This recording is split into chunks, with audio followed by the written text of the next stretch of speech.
What's going on, everyone? This is Mitch. Hope you all have had a fantastic Sunday, a great weekend as it's already over. We're about to enter the work week starting tomorrow.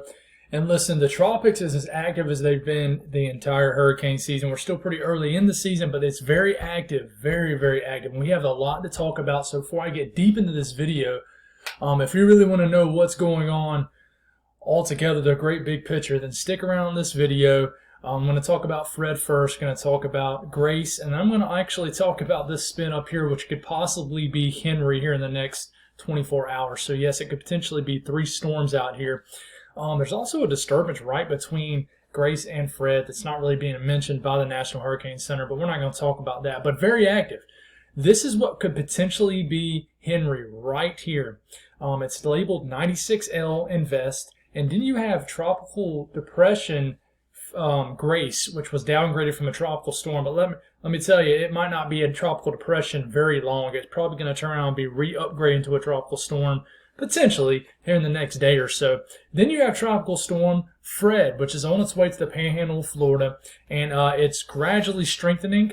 Could potentially nip a low-end hurricane, but I'm starting to think that it's just going to be a moderate to strong tropical storm. So we're going to talk about all this. There's a lot going on. There's also tropical waves that are still coming off North Africa. We're going to keep having a lot to talk about in the tropics, guys. So if you guys have not subscribed, definitely hit the subscribe button. Like the video if you like it. Appreciate the amazing support. Over the last 10 days, I think I picked up for over 1,000 subscribers, and it's all thanks to you guys watching my content.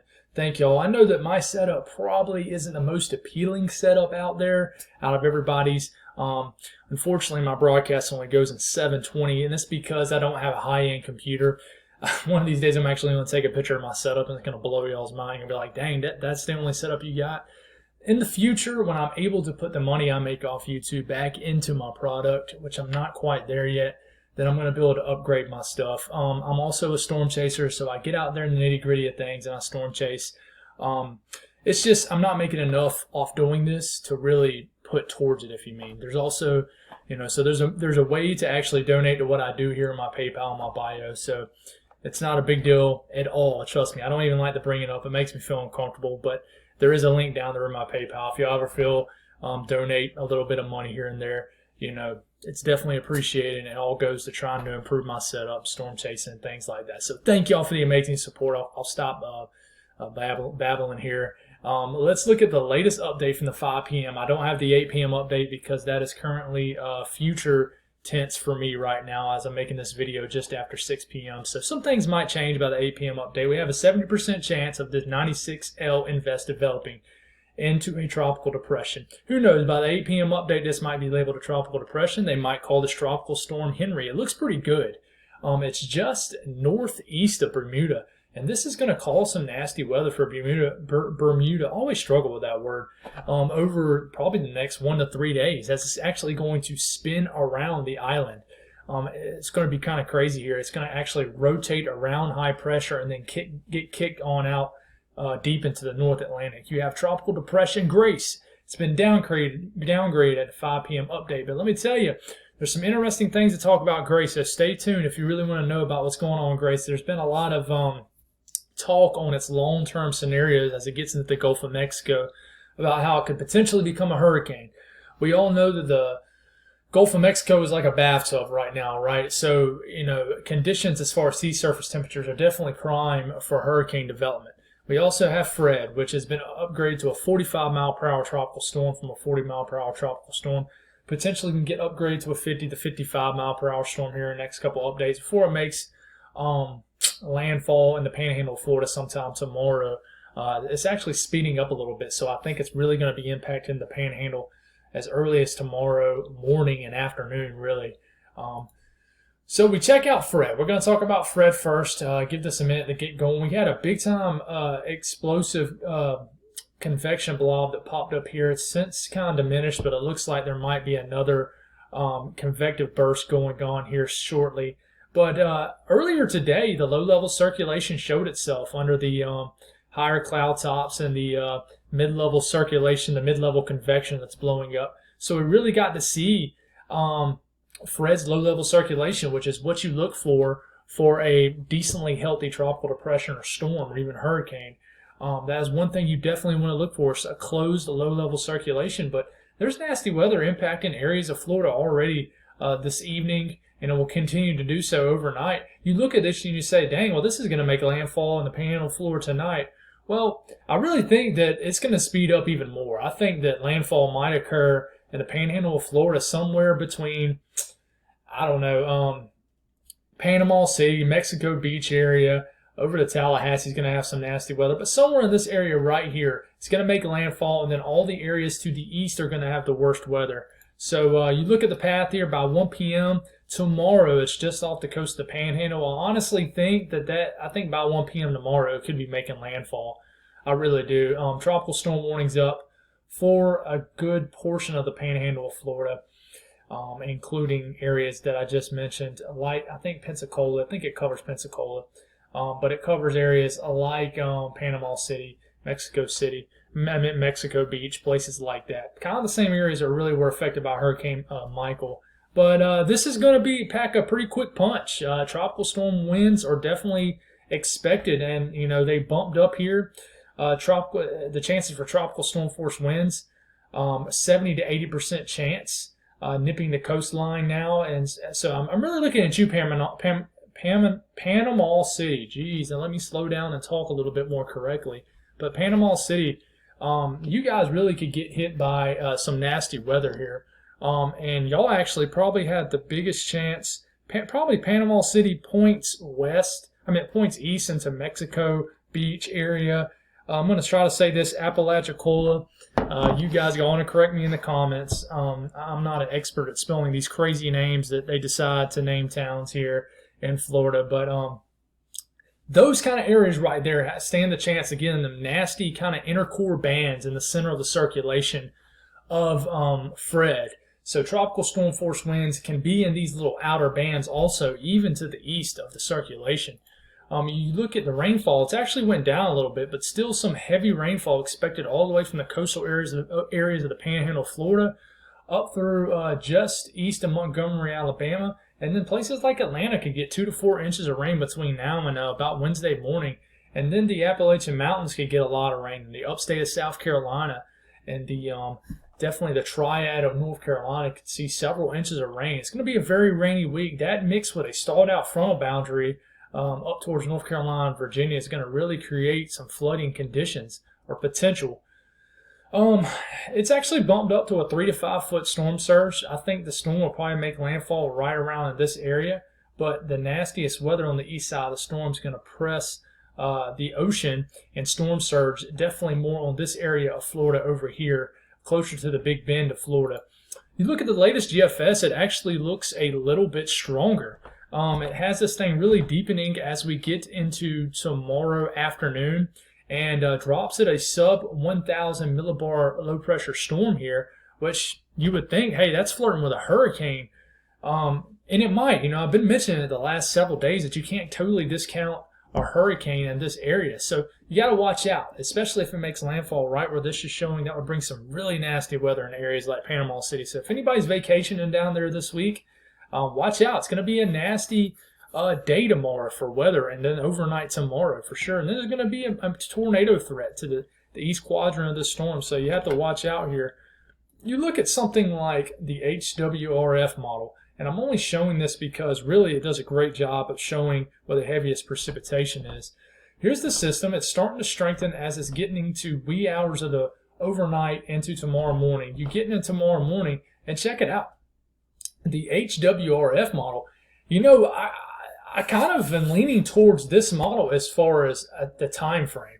I really think the nasty weather is going to start really moving into the Panhandle of Florida as early as tomorrow morning, and it may make landfall as early as late tomorrow morning for areas that I've been saying 100 times. Panama City, kind of in that area right there. But look at this tail right here. Right here, these could promote water spouts and then tornadoes whipping into this band closer to the eastern areas of the Panhandle of Florida. So anybody in this area right here of the storm, that's where you have the chance to see the tropical storm force winds. And then these inner bands right here, these outer bands that are pivoting through like it looks like a shrimp almost right here. But this is tail whipping through. It's going to bring some very nasty squally weather tomorrow afternoon especially. You look at the latest National Weather Service as far as rainfall that goes out all the way to about Wednesday morning. A lot of rain, 4 to 6 inches of rain for a good chunk of the Panhandle of Florida. Look at all the rain showing up for southeastern Alabama, and then Atlanta. Y'all could get 2 to 4 inches of rain. A lot of rain showing up all the way up to the Appalachian Mountains, especially the eastern slopes of the Appalachian Mountains. So definitely something we need to keep an eye on. Now, let's talk about Grace. Grace is very interesting, and trust me, I'm going to say this a million times. Grace will be a learning experience for a lot of weather enthusiasts, even meteorologists who have degrees. Grace looked like the center of circulation was well up here, but it looks like mid-level convection, if you will, is really blowing up well south. Well, actually southwest of Puerto Rico, almost south of Hispaniola now. And we're starting to think that the low-level circulation is starting to replace itself or displace itself way down here. Now, what that means is if a low-level circulation develops down here, it doesn't interact with land in the short term as much, which means it could strengthen a little bit, maybe back into tropical storm status. It also means it won't interact with land here in Hispaniola. So that means it'll have a chance to strengthen a little bit in the short term. Now, I still think that this storm is going to deal with the tut a little bit, and it's going to interact with some shear and factors that are going to limit any kind of intense intensification. But it's now forecast to stay a tropical depression all the way until it gets into the Gulf of Mexico. And it's forecasting it to make landfall in the Dominican Republic and Haiti, the island of Hispaniola. And, you know, it's going to be interesting to see if maybe this low-level circulation is down here. Maybe it's not. Maybe it's where the National Hurricane Center is showing. It's hard to know because Grace has looked ugly the last 36 to 48 hours, honestly. It's like Grace did a quick spike up and made everybody think, oh, man, this thing's about to go crazy. And then nope. This is the time frame we have to watch, late week. When this storm gets into the Gulf of Mexico. You know, it's crazy. A lot of guidance has this more south. But the National Hurricane Center is sticking to its guns as of now and keeping that cone deeper into the Gulf of Mexico as opposed to some of this guidance that's really wanting to shove it into Mexico and the Yucatan Peninsula. So we're going to watch this. You look at the latest model guidance here, and a lot of them follow the cone of uncertainty from the National Hurricane Center. So you look at guidance as far as model intensity guidance. Most of it keeps it a tropical depression to a tropical storm for a while, until about late week, until it can get into the clear open water. It's going to deal with shear, but the biggest thing it's going to deal with is land interaction. Then you got the crazy HW. This model right here is just wild. It's just all the way to Category 5 pretty much. So you look at the latest GFS.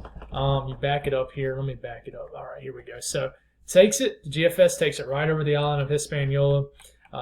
Flirts with the southern end of Cuba. I do want to say for my folks and people in Jamaica, I really think Grace will give y'all a little bit more rainfall potentially than Fred did, so watch out for that. But I don't think you're going to have an organized, strong storm by the time it's affecting you guys. And here's the blob of moisture from the GFS. You know, you watch it to see if it gets in the Bay of Campeche. What's it going to do there? Does it get knocked down by a ridge of high pressure? It's going to be very, very interesting. And a big reason why the GFS is showing this scenario is this is the storm right here.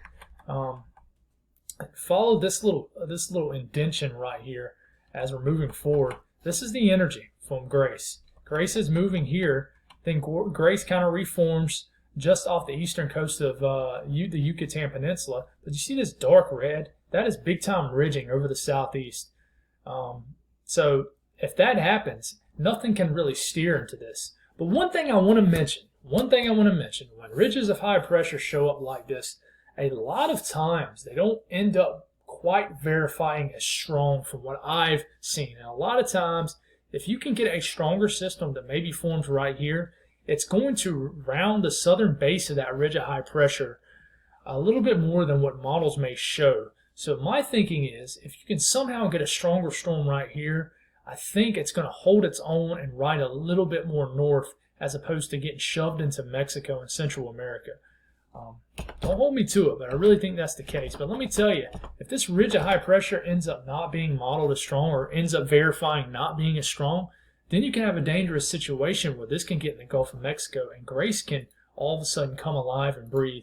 Look at the crazy HWRF model. This is the model showing that Category 5 hurricane has Grace re-strengthening into a tropical storm, hits Hispaniola, gets north of the island, has it going north of Cuba, then just riding the northern spine, if you will, of Cuba, gets into the Gulf of Mexico, tail whips a little bit the Florida Keys, and then gets into the middle of the Gulf of Mexico and rapidly intensifies as you get into this coming Friday evening. And this is a Category 4 or 5 hurricane right here. This model is wild. This model is crazy. It does wild things. So take it with a grain of salt for sure. I do want to show you this. This right here does a good job showing the tut. It shows an upper trough right here in the orange areas right here. So this is Grace, whatever Grace is at this point as we're getting into tomorrow morning. Grace is starting to interact with that tut, which is providing shear to this storm, plus it's interacting with land. So Grace is not going to develop, I really don't think, in the short term. I really don't think it is. What happens is Grace continues to be affected heavily by that tut and land interaction, but eventually Grace could potentially split off this upper trough. But on this GFS, it never really does, and it finally does, but once it does, it's getting shoved way down to Central America. This thing really needs to get stronger, probably in the short to medium term here, and for it to really do anything in the long term, if you know what I mean. So that's about the only thing that's going to really strengthen this storm. Is I really think that, sorry, I'm getting a little distracted by my panels. My panels are going a little wild over here. So this thing really has to create its own environment, break off this upper trough piece, and strengthen, create its own environment, and do its thing. If it does do its thing, if you will, there's nothing but an open field in front of it of Gulf of Mexico boiling bathtub water for it to strengthen. So this is when a dangerous situation can unfold. Any kind of tropical energy that gets into the Gulf of Mexico. We're seeing it with Fred right now as it's intensifying slowly, but we have to watch out. This is Invest 96L. It looks like just a blob out here, but it's actually very organized for a tropical depression. By the time some of you watch this, it might be a tropical depression. It might be Tropical Storm Henri, which is our next name in the alphabet. What's interesting with Henri is that going through in time is it kind of circles around that little dot right there is Bermuda, and it circles around a little area of high pressure, and then it gets kicked back out by some troughing that occurs. So it'll be interesting to see what goes on with this. But check it out. There's a loopy-loop comes in, wraps around, and is on the eastern edge of Bermuda, and then gets to the southern edge of the island, then gets to the western edge of the island, and then it gets kicked out. So some nasty weather out there. Definitely for the next couple waves as we get into about midweek. But most of it has it staying below tropical storm status, but it could be our next named storm. Either way, I don't think it's going to affect anybody in the lower 48. So that's all I got, guys. Another ridiculously long video. I don't know if the tropics are always going to be like that, but when you're trying to talk about two or three different systems in one video, these videos tend to be extremely long. I know most people never make it to the end of the video, but it's what I love. I love talking weather. So thank you all for watching the video, especially the ones that stuck through all the way to the end. Appreciate y'all's amazing support. God bless all y'all, and you have a great start to your week.